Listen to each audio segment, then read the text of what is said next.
I'm the father of IVF. It's such a weird thing to say. I thought it was Ivanka.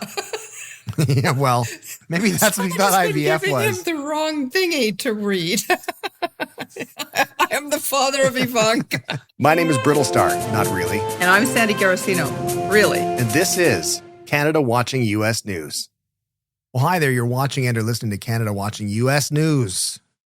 And we're going to talk about a few things today, but let's just start off with a brief summary we're going to talk about. The U.S. presidential election is basically days away, and Trump and Harris are neck and neck in the polls.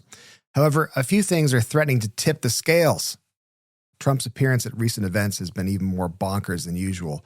Some people are reportedly leaving his rallies as they get bored or realize their ride home has already left. Welcome to Canada Watching U.S. News, where we talk about the current U.S. political scandals and newsmakers and seem to ask the same question every episode. Does it even matter? Does it even matter? Does it matter? Does any of this matter? We got to hold out some hope for people. I hope we will change a vote. Wouldn't that be great if we changed a vote? But not against us, hopefully. Exactly, that one vote. And as long as that one vote we change is about 100,000 people, that'll be fine. Yes. That's all that matters. But you're keeping well? You're doing all right? Yeah. You've got your laptop has been returned, repaired. I have re-laptoped.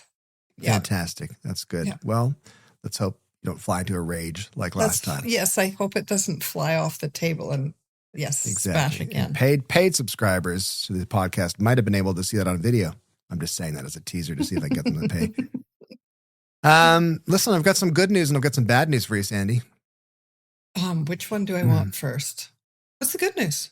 Oh, the good news is we have a review on Apple Podcasts. Yay! Yeah. I love reviews. Let's hear it. Very exciting. Tell us, Stuart. Well, the bad news as well at the same time is it's not a very flattering review. Would you like me to read it to you? Yes, please. Yes, please. Okay. The title is No Content on U.S. News, and we've been given a 1 out of 5-star rating. And here it goes. 1 star. Well, that's a start. That's a start. 1 star is a start. That's right. You can't get to 5 stars without going through number 1. There's nowhere to go but up, Stuart. Exactly. Nowhere to go but up. We just got to bounce.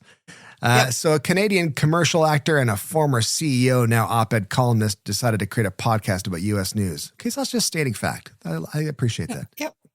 For the first 5 episodes, there was nothing but fear of Trump. Do these Canadians even read more than headlines, or is this a grift of the digital media fund? Seems more like PR than media criticism. Also funny how there was radio silence for 2 months after the 5th episode, while so much happened in U.S. news.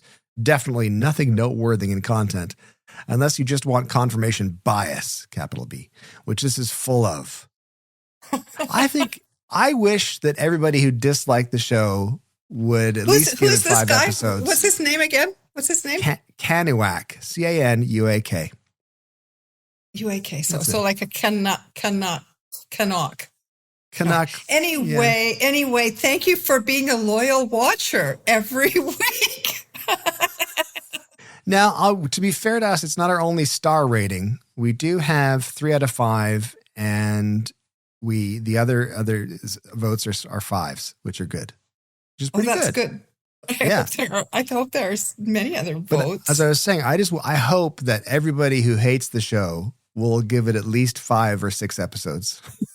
Yes, please watch all the time. And when we go on summer holiday, sorry we went on the summer holiday. We are Canadians after all. Americans didn't get a summer holiday, but we did.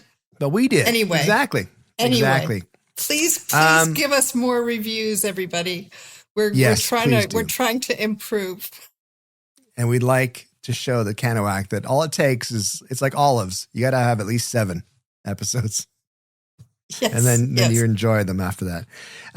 Can we just, for a brief second, enjoy Ted Cruz getting spanked on stage? Oh, please. Owen, do you have that? Spank him harder. Let's hear it. Congressman, you have 90 seconds to respond. Oh, that was really something. I have to say, you can't be for the mob on January 6th and for the officers. You can't. And it's not funny. I enjoy that a lot. That whole thing was, but we're missing the part where he says, I know where I was and I know where you were. Because this is Colin Allred, who was running for Senate in Texas, and he's a congressional representative, and he was in the House, on the floor of the House during January 6th. And he said that's where he was. He was putting on a gas mask because they were tear gassing in Congress, and Ted Cruz was in the closet.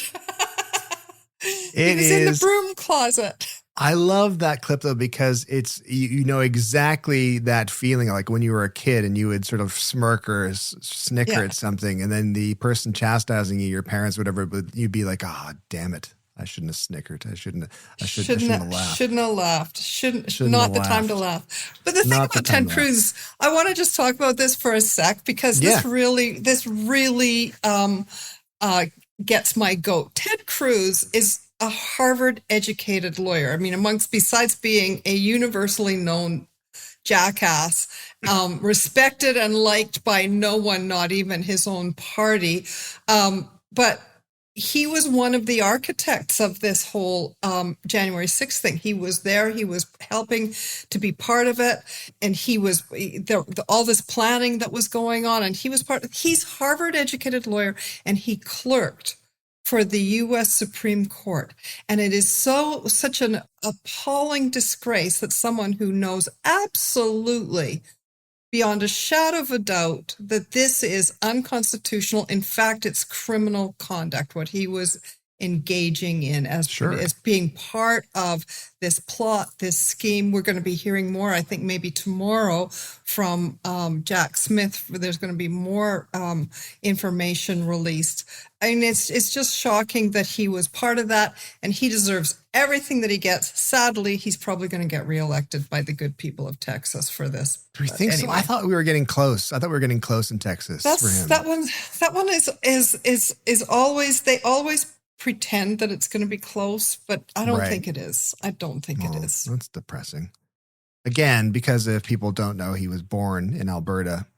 His parents are American, which is why he could still have run for president. But I want to just apologize to Americans on behalf of Canada for the fact that we hosted his birth. That's it. Well, there's a lot of people owed an apology by Ted Cruz. Yeah, exactly. Though I did really enjoy that clip. So we're going to talk today about how Trump seems like more tireder, and weirder than normal, and he's set his own bar fairly high for that, in a sense, or low, whichever direction. Low. But he's still failing. He's done some weird stuff. Like he had his all-female town hall. Fine, I think that's great. And that's awesome.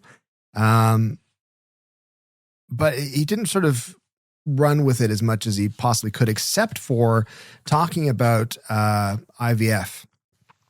And he stated that he supported access to fertility treatments like in vitro fertilization, IVF, calling himself the, quote, father of IVF. I don't know what that means. What does that mean? He invented it. He did the research. He did, and he's practiced implanting many women. I know he has. And, I didn't need to hear that. So you had this weird, I'm the father of IVF. It's such a weird thing to say, even though the Republicans, of course, recently blocked the bill to ensure. I thought it was IVF. Ivanka. Yeah, well, maybe that's what he thought IVF was. Somebody's been giving him the wrong thingy to read.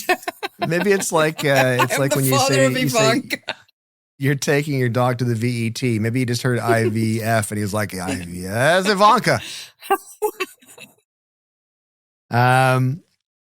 But it was interesting because the town hall itself was in Cumming, Georgia, and Georgia apparently is still 1 point ahead of Harris in Georgia, which is where Biden poll? I don't know which poll it was. Let's see. So you're just questioning me now on facts. You want facts now, do you? Is this all because of Kanawak's criticism? Is this what? Yes. I want you to. I'm fact checking you. Well, that seems fair. I wasn't. You said there'd be no fact checking. I was told there'd be no fact checking. Let's just see if I can find out which poll it is. I think that one bounces around and definitely within the margin of error. So we don't really, we don't know. That was the Guardian newspaper's presidential polls tracker, is what it was. And Trump is currently 1 point ahead of Harris in Georgia. And as I was saying, Biden won that by 0.2 points, fewer than 12,000 votes in 2020, which is terrifying. Mm-hmm. That's pretty tight. But what were the polls saying in 2020? I think that the polls were not. I don't think the polls were very different in 2020. And the thing that people need to know about the polls is, of course, they're getting jammed up with a lot of partisan polls, especially Republican partisan polls that are that are there to try and skew the result. But anyway, I'm sorry I interrupted you. You were trying to say something, and I was carrying on. No, I have nothing to say. As Kanawak would tell you. No, it was interesting. So we did the all-female town hall, which he sort of seemed a little disengaged. I sort of feel like that could have been a big-time home run for him. Now, he didn't fail necessarily at all. Apparently, the all-female audience frequently applauded him, especially when he criticized Democrats for their investigations and the, quote, weaponization of government. So obviously, the people who are showing up for a Trump town hall are pretty much on side. Anyway, so he could have deflated some of the issues that are important to women that are a thorn in his side currently. But that's why he stood there and said nothing for 39 minutes. Well, it's because he couldn't think of them all. That just takes us to the next talking point where exactly in Oaks, Pennsylvania, October 14th, Trump held a town hall. It was moderated by Kristi Noem, puppy shooter. And the proceedings were paused when two attendees apparently fainted, had a little medical issue. And Trump, of course, concerned, wanted to make sure they were taken care of, and then paused and said, "Does anyone else want to faint?" Which is fantastic. Yes. But then after that, he took about 4 questions and then didn't take any more questions and instead said, "Hey, let's listen to music." And specifically, he wanted to hear Ave Maria, which was, do we have that clip to play, Owen? Just a little starter of that. So put on Pavarotti singing Ave Maria. Nice and loud. Turn it up louder. We want a little action here. Turn it up louder.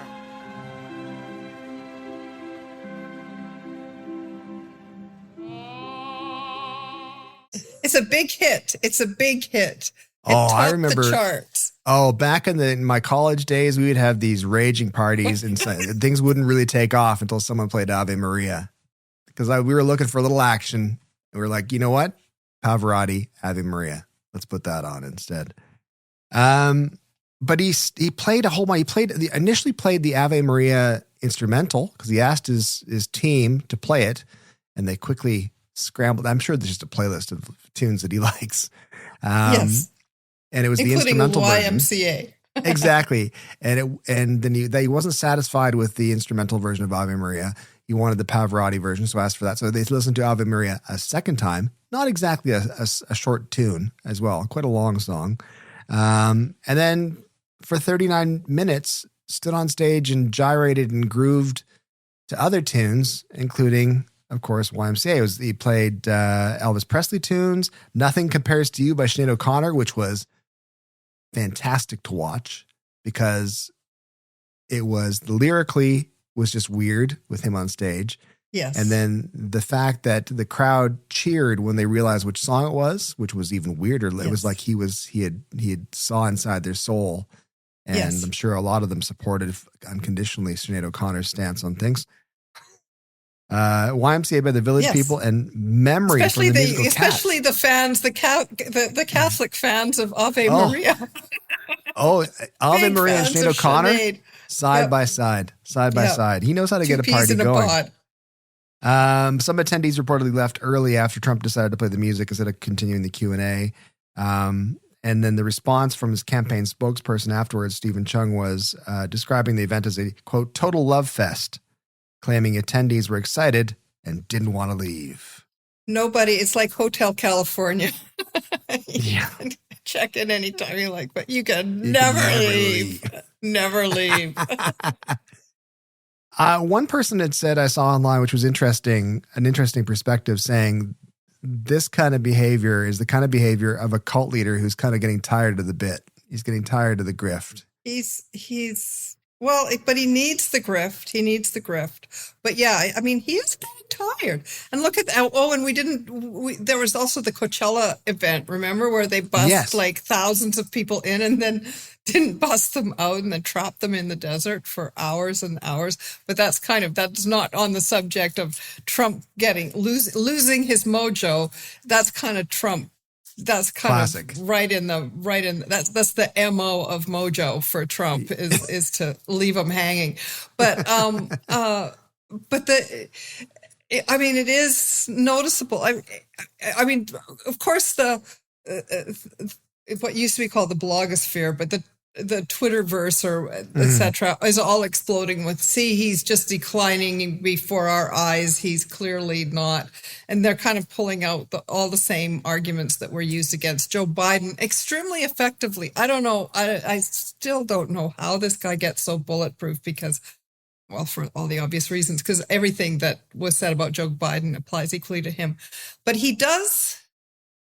I mean, the fact is that Trump is bored and all he wants is attention. And he's getting the attention, but he doesn't want to do the act anymore. He just wants to, when are they going to just start wheeling him out in a golf cart? Exactly. And with half a face on, like he doesn't even have the jam to put. I mean, us older people, all us older ladies know you have to put your foundation all the way to your ears. That's right. Exactly. Listen, growing up in the 80s in high school, in 80s in high school, I was very new wave times as such. And I that's one of the first things you learn when you're doing your foundation is you can't leave the line on the chin. You can't leave the line of the ears. It's got to blend. You got to blend. Got to have the neck. Got to go right all the way. And it's like like, this is so bad. And also, he's borrowing somebody else's bronzer because this latest color, he looks like he's death warmed over. It does. It is. I hadn't made a note of that in our notes for the show today, but having seen a couple of images from his events over the past few days, it really was striking, wasn't it? It was like that. The bronzer was like, are we masking something? There's green in there. You put Which is weird, green in your bronzer. There was a side-by-side picture of him at a golf course recently where he didn't have any bronzer on, and compared to a recent event where he did have too much bronzer on. Yeah. And to be honest, he doesn't look that bad with no bronzer on. It's not like he looks like horrible. Old, though. He does look old, but now to me with the bronzer, he just looks old and orange. That's it. Yeah. Yeah. Well, because classic mistake, too much makeup. Yeah. It's once you start, it's hard not to keep on piling it on. Well, it's a lesson I didn't learn until grade 10, but he needs to wake up for the pancake makeup. Wake up for the makeup, Donnie. Wake up for the makeup. But as you mentioned as well, of course, in Coachella, some of the supporters were stranded in California, Coachella, because the buses brought them in to the event and then did not take them back out of the event afterwards. And it was like 100 degrees and people were like dehydrating and all that kind of stuff. So the Trump that was elected in 2016 is a very different guy than the guy who is running now in a sense, because he is, when you look back at clips from him in 2016, he seems fairly sharp. Yes. But he's not now. At all. Well, I mean, we have to always remember what the bar is, because it's not like Donald Trump ever actually knew anything about, for instance, foreign policy or the economy. Or, I mean, his level of knowledge probably hasn't really changed. But yeah, this is a much, much lower energy. But isn't it amazing? Like, it doesn't seem to matter how bad he gets. I mean, this is it's like, would this guy actually take a crap on stage and lose any votes? I mean, you used to talk about shooting people on Fifth Avenue. Now it's like how bad would this guy have to get to lose even 5% vote? I don't get it. I mean, we've talked about that before. I don't understand how you're right, how bulletproof the guy is. And that's no pun intended. But it's phenomenal because, there's been lots of posts about incontinence on stage and lots of audio evidence with audio. Yeah. And it certainly doesn't sound great, as you might guess. This is the question I have here, which I'll give credit to producer Owen, and it's a really great question.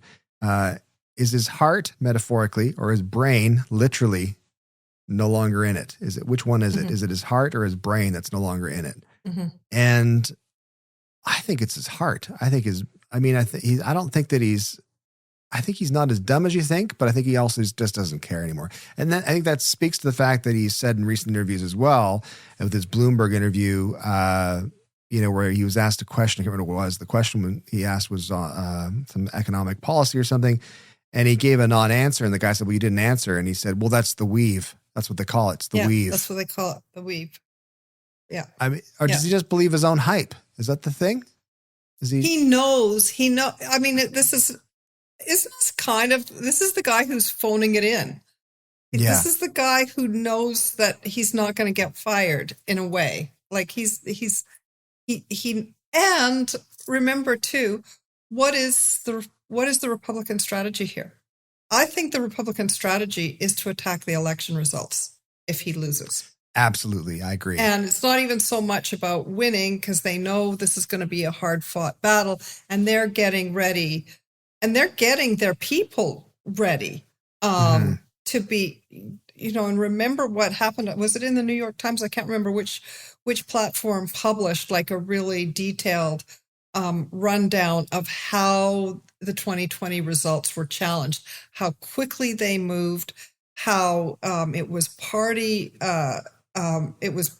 campaign members that were part of mobs that were banging on the glass at voting sites, and they were whipping the public up about stop the steal, and stop counting the votes. Remember the stop counting the votes bit? Yeah. They were, and this was all. I mean, this was all. It had the appearance of being kind of organized on the fly, but I think they are really deep into it now, and they're going to be attacking the vote everywhere. So it's kind of like it's not his heart or his brain. It's the fact that that's part of his game plan now, is that he realizes he's just like, I don't care about all this lead up to the election. I don't care about it because we've got a plan in place. Yeah. And if we win, then we don't have to enact the plan. If we lose, then we enact the plan, whatever the plan is. Then we enact the plan and we just take it all down. What's scary to me is that I think that because his, all the legal avenues that they tried to use or utilize in 2020, they know aren't going to work anymore.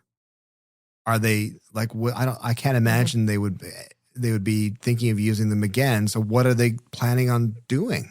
And there is a huge amount of legislation of legal challenges that are going on right now. Like right now, I think it was just yesterday that in Georgia, a judge ruled that the county clerks who are responsible for counting the votes do not have any jurisdiction to do anything but certify the votes as they come in. They can't go and question them, and I mean there are other apparatuses, but of course there's been a huge effort in populating a lot of these election overseers and whatnot, the responsible bodies, populating those with Trumpers that are going to just refuse to certify any vote that isn't in favor of Trump. And there are I think there are now already 165 lawsuits going on right now across the states about challenging votes, about challenging people being stripped off the voter rolls, and those are generally going quite favorably to the Democrats, even in places like Alabama had a good ruling yesterday. So I think it's generally going quite well. I still worry about ultimately if this gets to the Supreme Court, because the whole issue of immunity, which was such a that was just such a disaster to see the U.S. Supreme Court pretty much underscore presidential immunity. That makes me a lot more worried than I used to be, that this is a very malleable court and that it will support Trump if something ends up going if the election ends up going all the way to that body to determine, as it did in the Bush election in 2000. I mean, I guess time will tell, but in some potentially better news, speaking of Georgia, over 300,000 Georgians cast ballots on the first day of early voting for the November election, more than doubling the previous first day record. That's a lot. That's a massive jump up. Yeah. By 11:30 a.m. Wednesday, over 88,000 additional votes have been cast, with expectations to surpass 500,000 votes by the end of the day. This represents 10% of the turnout seen in the 2020 election. 10%. Wow. In one day, in the first day. In one day. Yeah. And we're we're 3 weeks out. Yeah. Wow. So the Georgia Secretary of State, Brad Raffensperger, praised county election officials for managing the high turnout, calling Georgia voters energized. And in 2020, of course, again, 129,000 votes were cast on the first day of early voting compared to 300,000 this election. This, as it says here as well, will likely reflect strong partisan enthusiasm, but it's too early to determine what it means for the overall race. Do we think that, I mean, to me, that kind of voter turnout suggests Kamala to me. That suggests. Yeah, well, right now it does. We'll have to wait and see what the we'll have to wait and see what the ultimate demographics are. It's 54% women, and there was a high percentage of African American voters. So I think that's really good. But what I think it also is indicative of is this is the Democratic machine operating. This is in what way? This is the get out the vote.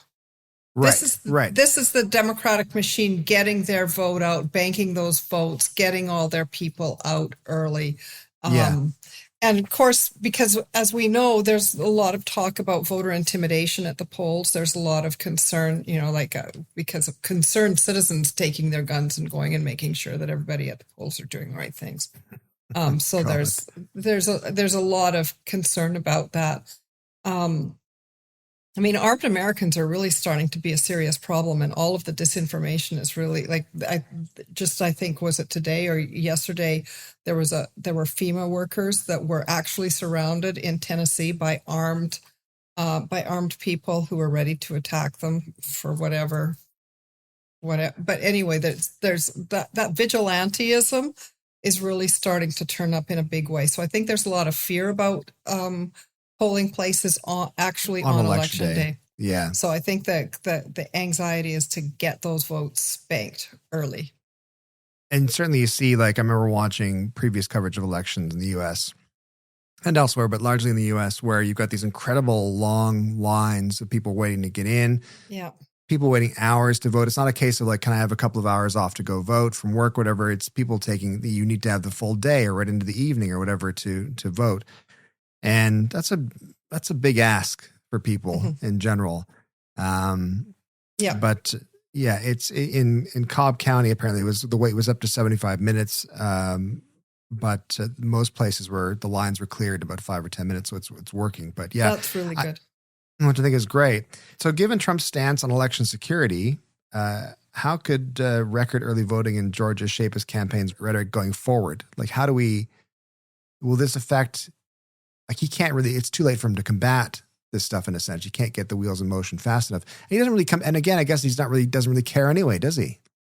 Well, he's just all about attack. He's just going to attack.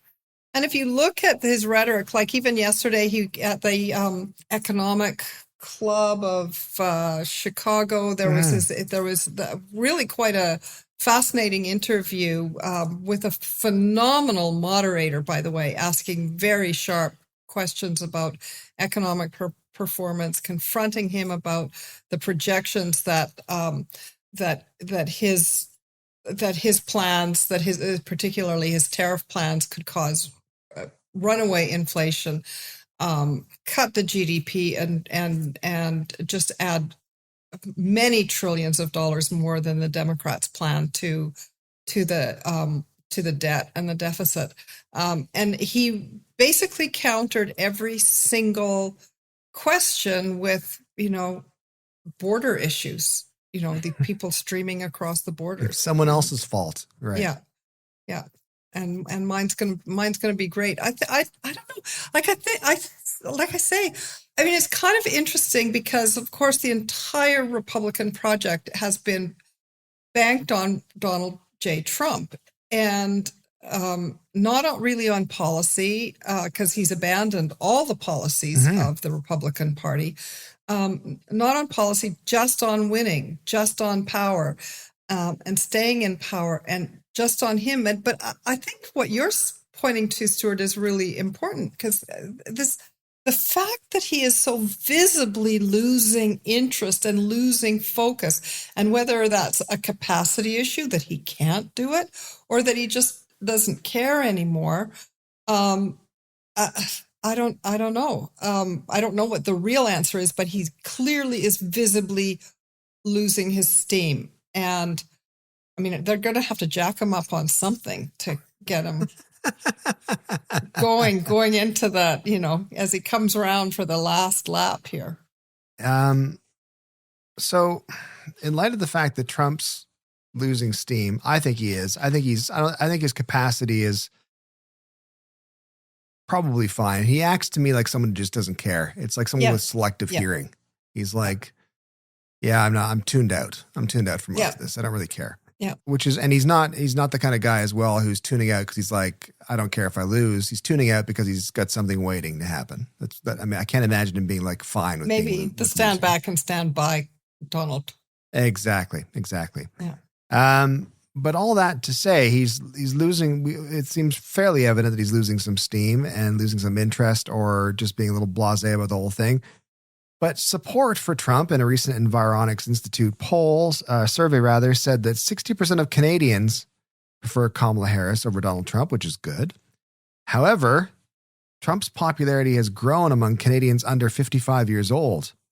Young men 18 to 34 are split between Harris and Trump, unlike in 2020 when they favored Biden 2-1. What the hell's wrong with people? I don't understand this. I know that recently you had said online, I saw you posted saying, this has been going on since Gamergate. This is basically, this is so, I don't get it. Well, what I was talking about specifically was the appeal to the young male voters of this whole thing. I mean, people like the big, strong he-man. They like the guy who's going to kick sand in the face of those sissies and those girls and those women who got too big for their britches and who were pushing too many people around, when everybody knows that the guys know how to run this show.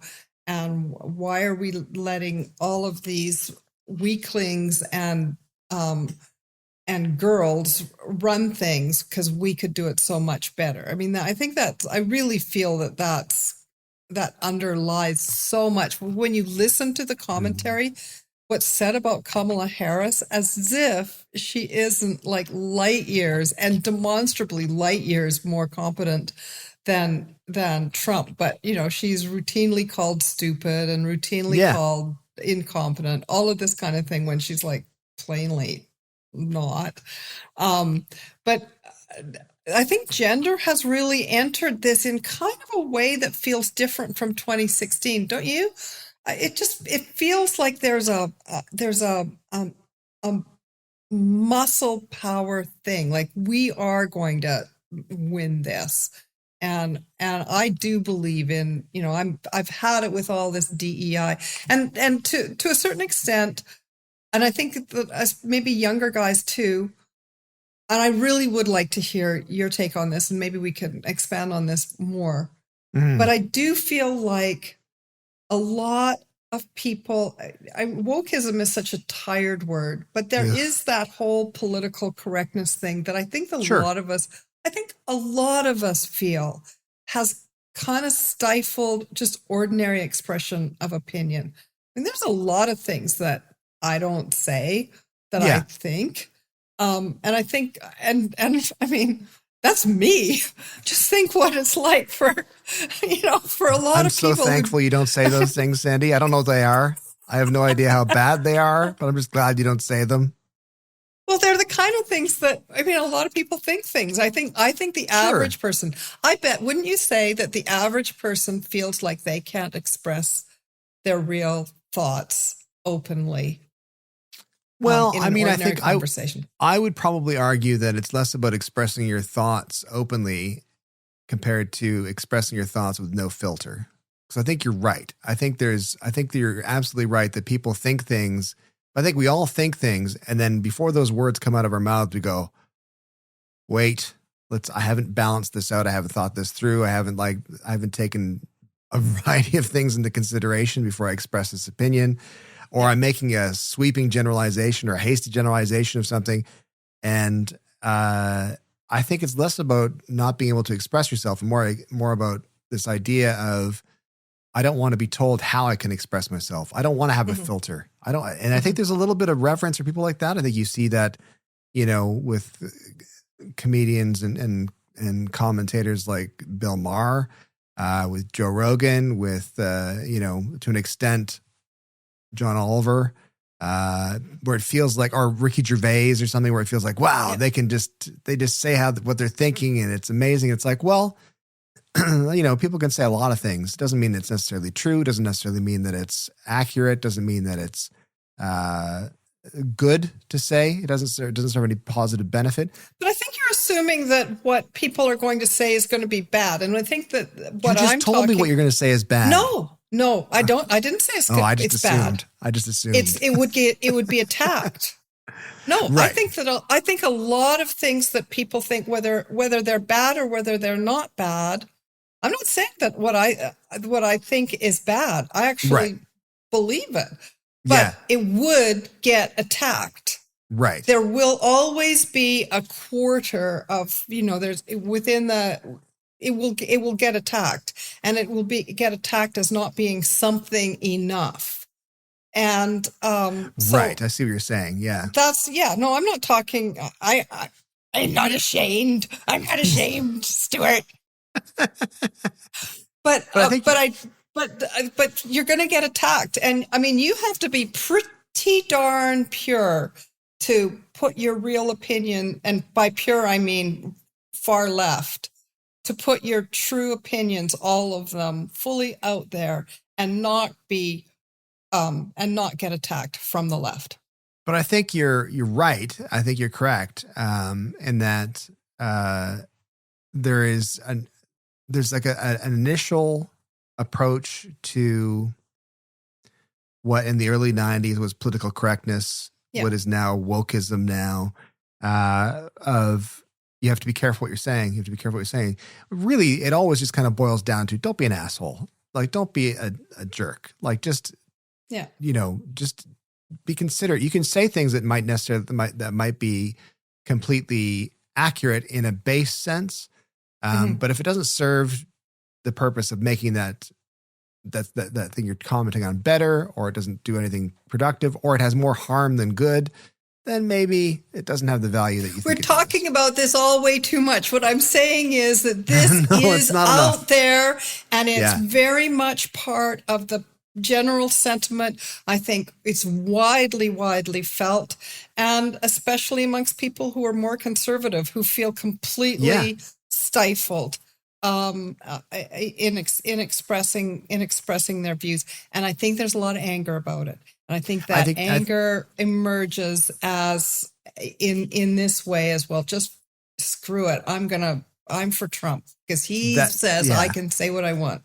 I think that's exactly it. I think that's the idea of what I was trying to express was the idea that people feel they're restrained, they're constricted in their expression. And rightly or wrongly, if someone says, no, you can say whatever you want, you shouldn't be told what to say, that sounds pretty appealing. And I think especially in an era of so much consideration and, don't be misogynist, don't be racist, don't be transphobic, and all that kind of stuff. And that fear of being accused Believe of that. all women. All of these things. It's unconditionally. Like, these are things it's like, well, generally it's a good idea. However, it's, there's nuance, and nuance is a tricky thing. Nuance doesn't play well on mass. Nuance doesn't play well. Is a tough thing. Yeah. It's a very tough thing. And I can certainly see young males. That's the only thing I could think of with people in Canada, 18 to 34, is that what it was? Who are more in support of Trump than they were in 2016 is it's almost like they're looking at Kamala and going, we're going to get in so much trouble if she gets in. I mean, it's, or is it, one of the things and we can, I'd love to sort of do a bigger, fuller episode and just kind of explore this a little bit more, maybe with an actual person who is from that age group who can tell us. Exactly. But, my son, I have sons who are in that age group. And one of the things that I'm told is that to a person, every one of the major influencers, males, every single one of them in the YouTubers, influencers, everyone, they've all gone pro-Trump. They've all gone over. Right. And conspiracy theories are a huge part of it. Sure. Unbelievable conspiracy theories. Bill Gates wants to put microchips in your brains, when there's actually literally the biggest funder of Donald Trump is the one who's putting microchips in people's brains. But the less said about that, the better.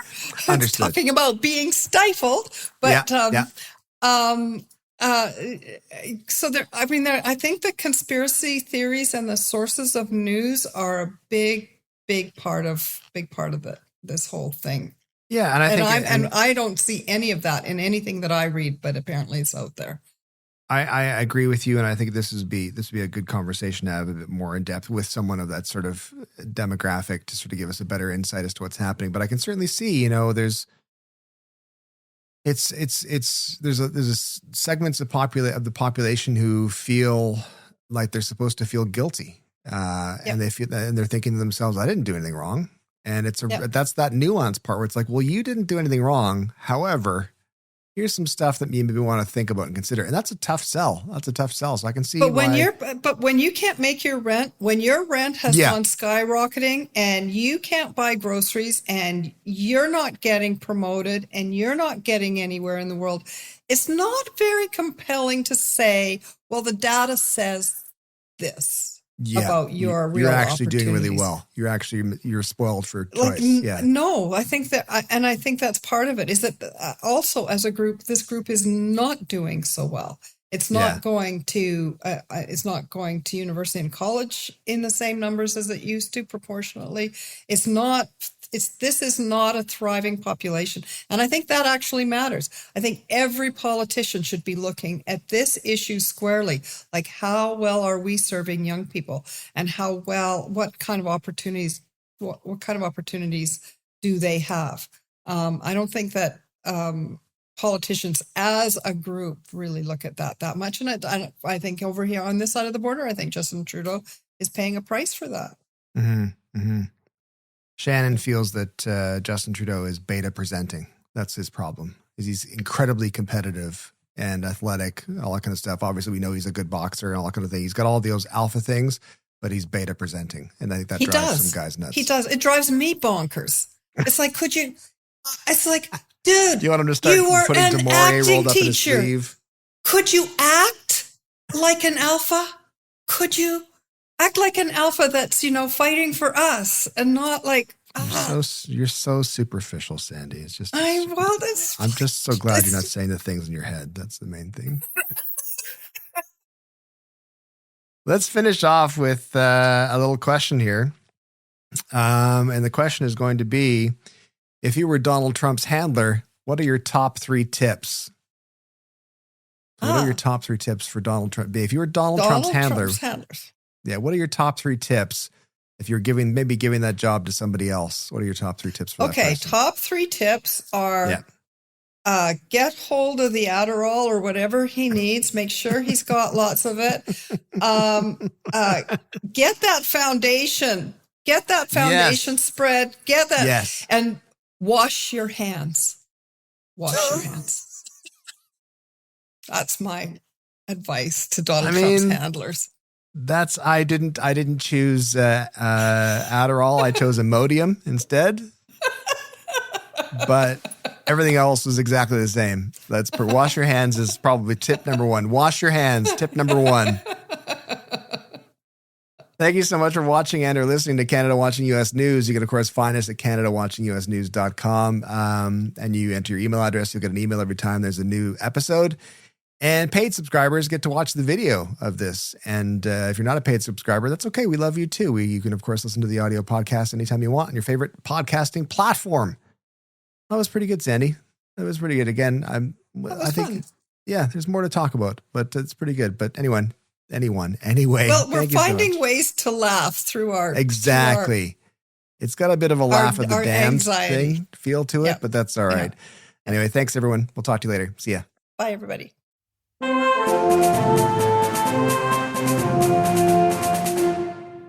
The audio version of Canada Watching U.S. News was produced, engineered, and edited by Owen Reynolds. The video version of the podcast was edited by Lisa Cumming. Our theme music is by Owen Reynolds. You can find past episodes and more at CanadaWatchingUSNews.com or your favorite podcast platform.